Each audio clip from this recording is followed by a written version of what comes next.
interrupt this regularly scheduled broadcast to bring you this special update. Update. Your update will begin in 3, 2, 1. Be ready. Ready. Yeah, be ready. Ready. Ready. Ready. Ready. Today we are speaking with the leader of the United People Party, the Honorable MP Theo Heyliger. We are also joining here today with the Deputy Leader of the party, Mr. Franklin Meyers, and former Minister Meyers. And the President of the party, Ms. Silvie Meyers, is here today. Thank you guys for being here.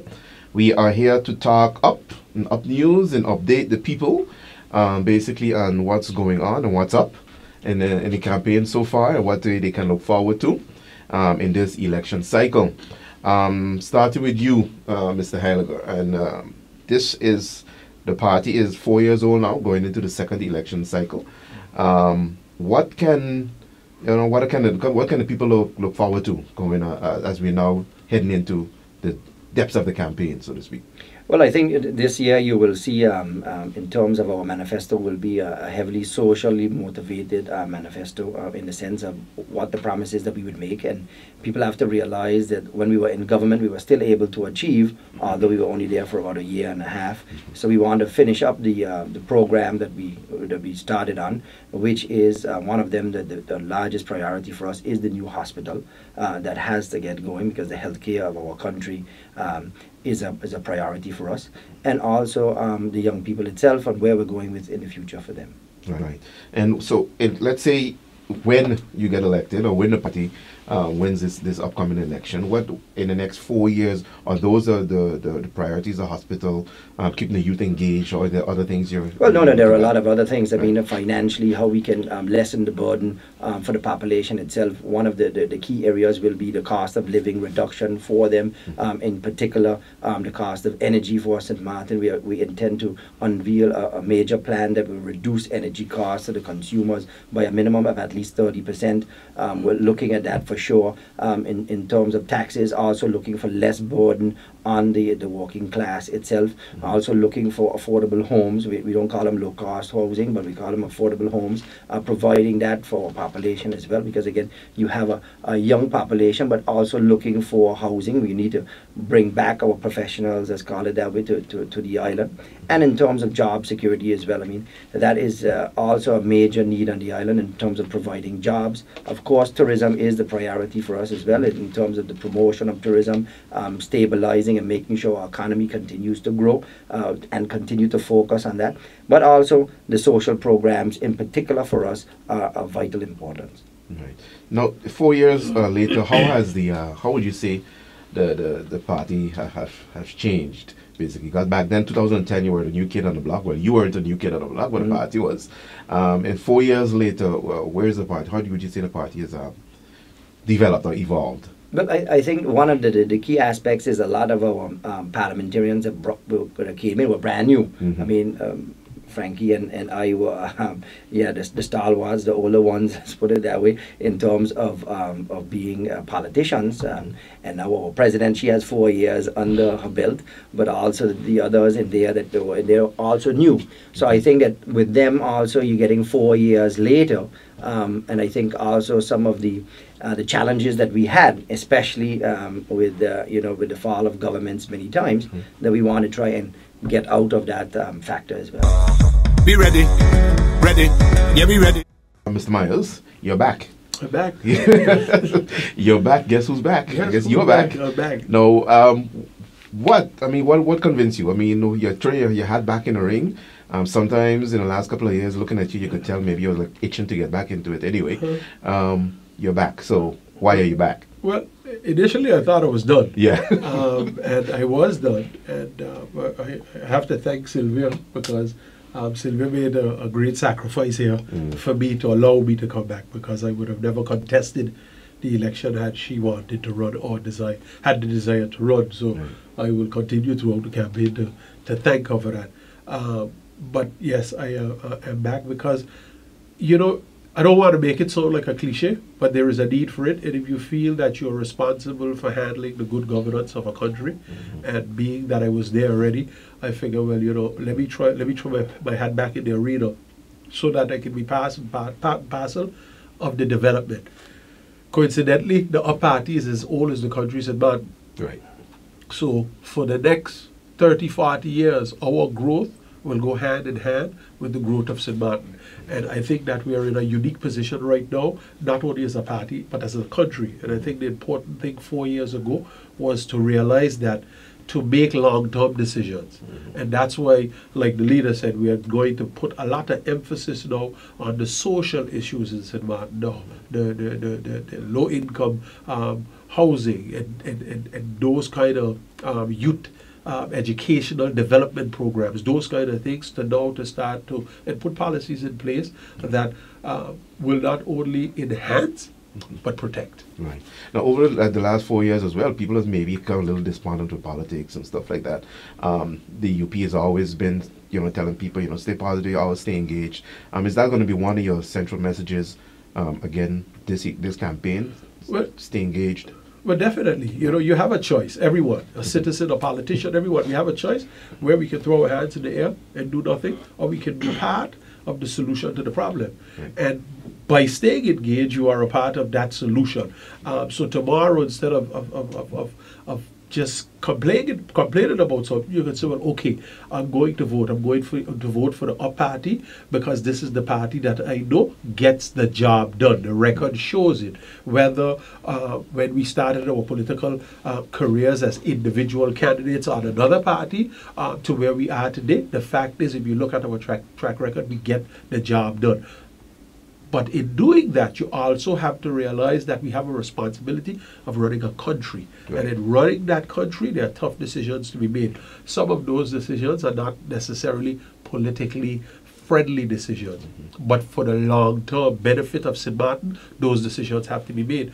Otherwise, that ugly sore is going to show its head, if not now, 5, 10, 20, 15 years from now, and it wouldn't have been dealt with. And those are some of the problems. And one of the things is, for example, the 6 months contract.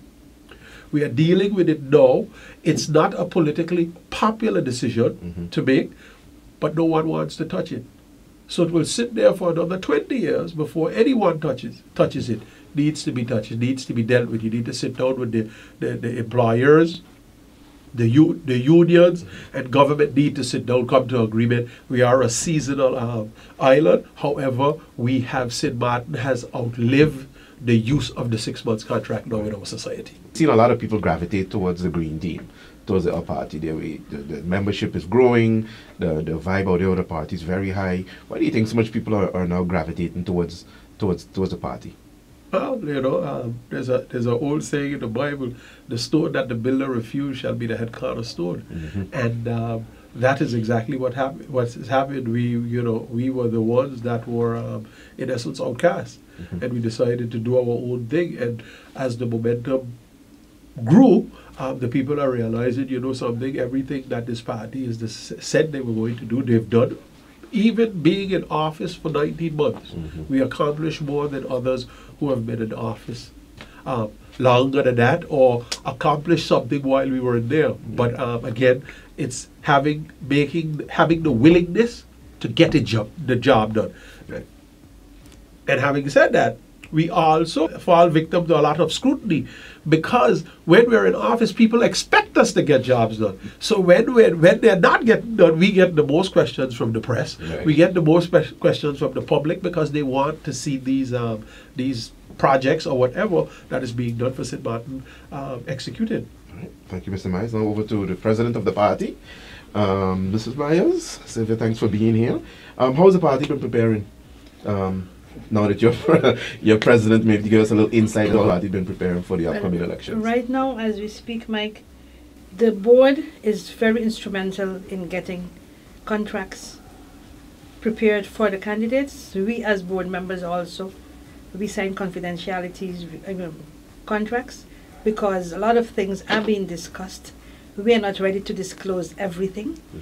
And before postulation day, yes, we will start to disclose, but the preparation is very much ongoing, and we meet regularly once a week, and we have a lot of work cut out for us. We also try to make sure we get the leader of the party involved, because we make decisions, but some of the decisions might not be popular. So we want to get his input in it as well. And that does not mean that we agree with him many times, no, but we try to be kind of forceful and adamant in our discussions, and we study certain issues, and we are looking at the pros and cons, what will benefit the party and what will actually be a downfall to the party. This is where we're at right now. Right. And how has the engagement been from the membership? I mean, has they been in contact? Are they excited? Are they ready to go? Oh yes. I mean, how is the it been? membership drive, which we are working on right now, it is ongoing and it's very exciting. We have a lot of, we have like a stick-on drive, and this is something people are looking out for. It all boils down to the respect that the UP party has established, and just by showing, our capabilities and what we are eager to do. Because when we say we're going to do something, we don't want to give empty promises. We are going to live up to our commitment. And people like that. And yeah, the people, especially the younger generation today, they're not like us from 10, 15 years ago. They come out with a lot of force, they have a lot of demands, and you have to respect that. Sit down with them, try to analyze why are they asking for what they're asking for, but they are the ones who will be the politicians for the future, so we have to really work hand in hand with them. And it is quite interesting, to be honest with you. Be ready, ready. Now this party slogan, we ready. I don't even know if it's a party slogan, it just stuck. Well, we ready. I mean, where did that come from? That sounds like something Frankie would come up with. Well, maybe they did. Where did this come from? We ready, and it caught on so quickly. Well, to the fact now your opponents are starting to use and say, well, you're not ready, but it's giving more promotion. Well, we like it that they continue using the "We Ready" slogan, because it actually is promoting the party itself. But I think it's important to have the population know that we show that we have been ready for the Electoral Council when they came out with the new laws, that we were ready. We were the first one to bring in the register the party, and that was done, I believe, in March, 3 months before anyone else did. Our list, we can actually put it out tomorrow if we want. So in terms of campaign material, everything is ready, and we have the plans ready for the new hospital. The plans for the new Performing Arts Center is ready. The ideas of how to stimulate the economy. So in essence, we are ready. Ready to govern and ready to solve the problems. That's right. Thank you for being here. I mean, the candidates will be back in a subsequent program. The leader will be back. The deputy leader will be back. Close to the elections, the president will be back. Thank you for being here. Good luck on the elections, and we'll see you next time. Thank you. Thank you. Thank you. Thank you. Be ready, ready. Yeah, be ready, ready, ready.